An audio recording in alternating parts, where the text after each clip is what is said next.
bar tiene que llevar una bandera, pero por como sea. Nosotros fuimos un año, pasamos por un balcón y le vamos a bandera. A mí contaron, que andaba corriendo con ela unha. Sí, o de Pamela da Xunta de Galicia. Ricardo Places. Estuveron 4 ou 5 días e non entregaron a botella. Entregaron ali unha cousa rara. Nadallo a Andrea. Tú eres de Bargo, que no es lo mismo. ¿Qué cojones? Oye, hai moitos anos. Ay, algo. Sí, ya. Ah, no, está trabajando. Mentira. Hola, Sara. Cinco telefones para Meco. 07 para Catola, 08 para tirar.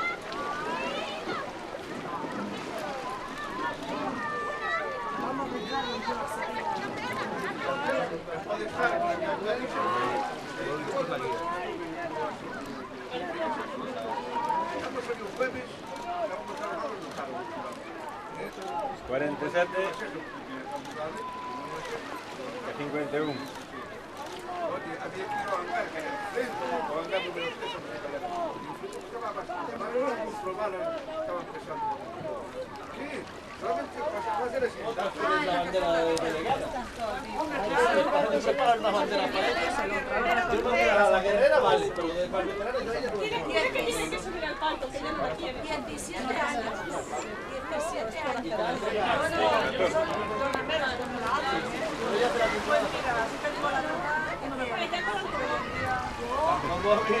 Cuando va.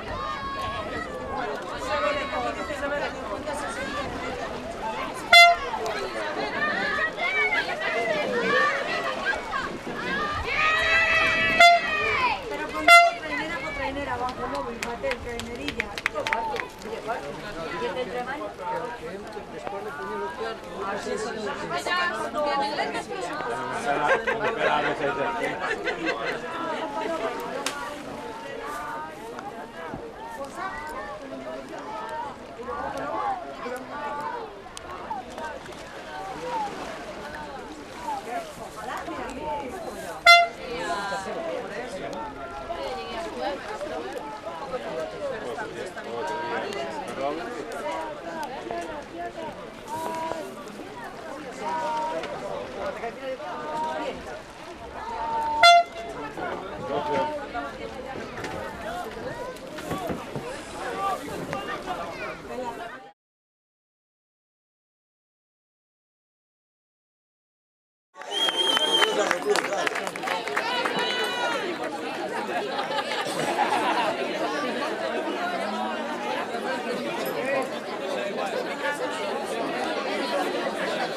Un aplauso.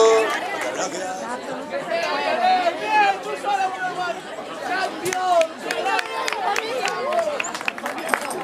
Aplauso.